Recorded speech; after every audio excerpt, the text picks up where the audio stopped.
What's going on, guys? It's Drama. Welcome back to another episode of NBA Kicks. This is the show where we count down the top 10 best sneakers worn in the NBA every single week of the season. So if you haven't already, make sure you hit that subscribe button because we got new episodes every single week. On today's show, we have what might be the best Kobe 5 Pro Choke colorway that we have ever seen, as well as one of the cleanest custom colorways that I think we're gonna see all season long. But before we get to the kicks, let's take a news break.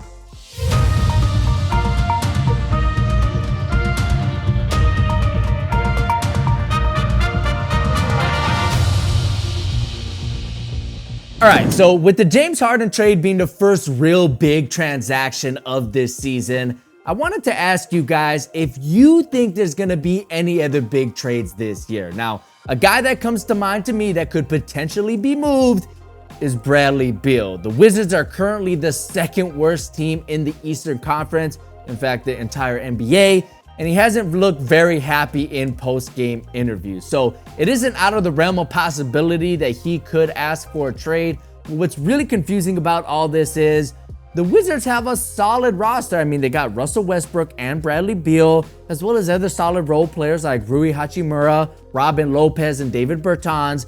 So for some reason, the Wizards are vastly underperforming. They could fire their coach, Scott Brooks. But, you know, Bradley Beal might demand to be traded. But the question is, if he does demand a trade, where is he going to demand it to? Now, the Sixers reportedly thought they had a done deal with Houston to get James Harden. And in that deal, they were willing to give up Ben Simmons. So the question is, would Washington want to take on Simmons? And would Philly be willing to give up Simmons? I think if I was running these two teams, I would probably do that deal because Beal and Embiid does seem to be a better fit than what Philly currently has. And for Washington, at least you're getting a young asset on a long-term contract. Even though he might not be the best fit with your roster and with Russell Westbrook, in the future, Simmons is a guy that you can kind of cater the roster to and really build your team around. But the question is this all going to happen? In my opinion, I don't think Beal is going to get traded. I think Washington's going to try very hard to hold on to him. And also because he hasn't really demanded a trade yet.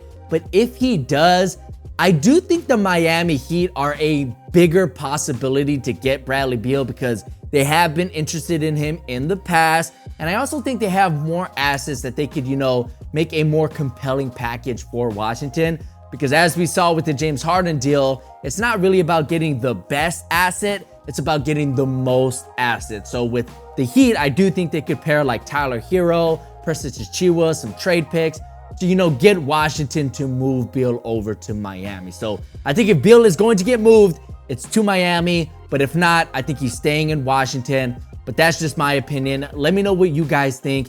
Is Beal going to get traded? And if so, where do you think he's going to get traded to? Make sure you drop a comment. It's always great to hear from you guys. But now let's get to the kicks.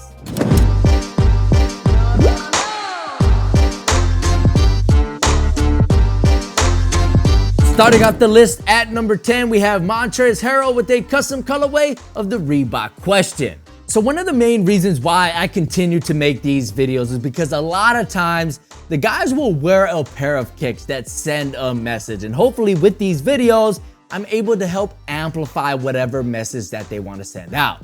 Here we have Harrow with a custom of one of his favorite silhouettes, the Reebok Question, that honors the late George Floyd with his name painted over the entire upper in a variety of bright colors, which really help the silhouette stand out on the court. And it's awesome to see Montrez keep George Floyd in his mind as well as the minds of many, even though it's been a while since the mainstream media has talked about him. And custom colorways just like this just show us that sneakers are a lot more than just things that we put on our feet.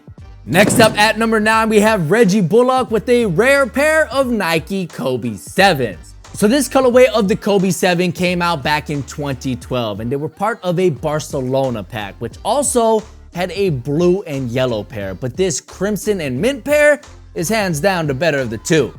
Now, what makes this pair especially special is the rarity of them. Right now on StockX, the lowest ask for these is $950, which is almost double what the blue and yellow pair is going for. and rare kicks always find their way on the list. However, I just really like this colorway regardless of rarity. The Crimson Hits along with the Candy Mint upper is a very unique combo that I would totally love to add to my collection one day, but I won't because I'm super broke.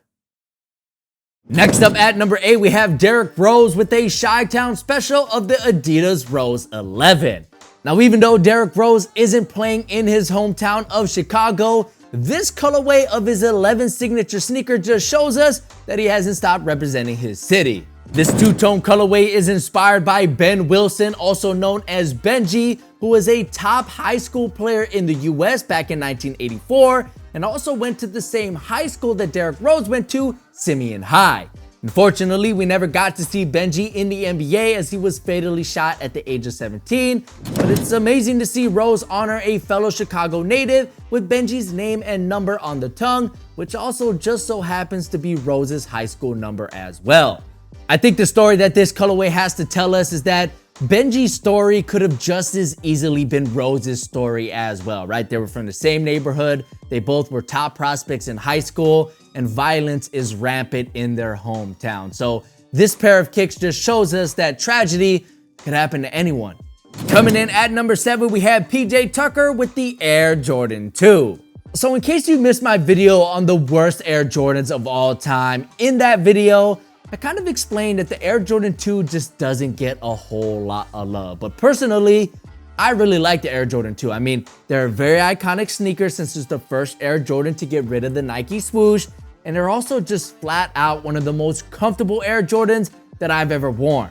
Apparently, PJ Tucker agrees with me as he's seen here rocking the University Blue colorway on the court, which isn't extremely rare, but again, the 2s are just one of those sneakers that you don't see very often. Now, PJ also managed to do a lace swap on his pair as the original colorway came out with black laces. And while these white laces do look very clean, just look at how big those laces are. And you have to remember, PJ's a big dude, right? I mean, he's a size 14. So the fact that his laces look that big, pretty crazy. Next up at number 6, we have Donovan Mitchell with another kids colorway of the Don issue number 2 from Adidas. Obviously, these are inspired by everybody's favorite Sheriff Woody, but this collab really nails every single little detail from Woody's denim jeans down to his cow print on his vest. The outsole is also a gum bottom, which goes absolutely great with this colorway, but also has the classic Andy inscription on the bottom to truly make these feel like an authentic pair of kicks that even Woody would wear. But it also brings the question, is Donovan Mitchell actually just one of Andy's toys? Oh my God. Next up at number 5, we got Luka Doncic with another pair of Air Jordan 35. So last week, Luka rocked this white colorway of the Jordan 35s, which in my opinion was great and was actually one of the better PEs that Jordan Brand has dropped this season. But this week, Jordan Brand really outdoes themselves with an alternate black colorway that might actually end up being better than the white pair. Let me know what you guys think though, but personally, I think that this black pair really allows that graphic on the overlays to pop off of the silhouette. And I'm also loving those turquoise hits on the logos of the tongue, as well as the speckled pink laces, which just look a whole lot better when paired with a black upper. Next up at number 4, we have Malik Monk with a new colorway of the Kobe 5 Pro Tro. Using that classic Hornets teal alongside a predominantly black upper, this colorway also has a special graphic on the inner lining for some variety, as well as a slightly tinted blue translucent outsole, which is always a clean look. Now, like I said, these are one of the better Kobe 5 Pro Tros that Nike has ever put out, but if you think that these are clean, just wait until you see what we got coming up in a few spots. Next up at number 3, we have Darius Bazley with this colorway of the New Balance Omnis. Dubbed the No Emotions colorway, these use a interesting tannish and purplish pink color scheme, which we don't see very often, and also has a stoic face emoji scattered along the upper as well as underneath the midsole. The words No Emotion can also be found on the midfoot strap, and you have to assume that this is a play off of Kawhi's overall emotionless personality, and personally, I absolutely love it. Now, this colorway was actually a collaboration between New Balance and designer Joe Freshgood, So you could technically pick up a pair for yourself, which I totally would, because not only is the Omnisis one of the best basketball sneakers that I've ever played in, but I just really like this colorway. However, you are gonna have to pay a pretty penny. So maybe this whole no emotions graphic on the upper is supposed to represent your face when you take a look at your bank account. Thanks, New Balance, you're just rubbing it in. Coming in as our runner-up, we have Tyrese Haliburton with a custom colorway of the Nike KD11. Now, what did I tell you guys? Tyrese Haliburton is not to be messed with when it comes to his kick game. And this week, he solidifies my case with this incredible custom of the KD11. Apparently, this custom was done by King's Custom on IG, who's only an 18-year-old artist based in Wisconsin. And I gotta say that he absolutely killed it with these, as the artwork on them is absolutely flawless with sharp lines as well as vibrant colors. King also did Haliburton's Elf and Incredible customs that we saw earlier this season, but this Joker pair is hands down his best work yet, and hopefully Haliburton has King making more customs for him later in the season. Finally, at number 1, we have DeMar DeRozan with a new PE of the Nike Kobe 5 Pro Tro. Alright, this makes it official, guys. The Spurs Fiesta themed color scheme from the retro warm-ups back in the 90s has officially made a comeback. This year, the Spurs used that Fiesta color scheme from their throwback warm-ups on their City Edition uniforms, and Nike took that opportunity to make this colorway of the Kobe 5s, which have that black and turquoise color scheme, as well as hits of yellow and pink to complete the theme. Now, DeMar actually didn't wear these with those City Edition uniforms just yet, but I actually kind of think that they work just as good with the Spurs' regular uniforms, as they provide a nice splash of color without being a distraction.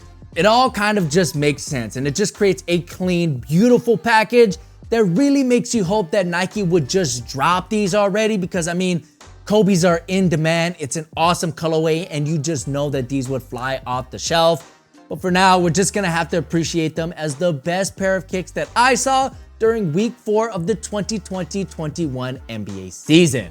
Let me know which of these 10 sneakers is your favorite in the comment section below. And if you haven't already, make sure you hit that like button because it helps me out a lot. And don't forget to subscribe to the channel so you never miss an episode, because we got new episodes coming at you every single week.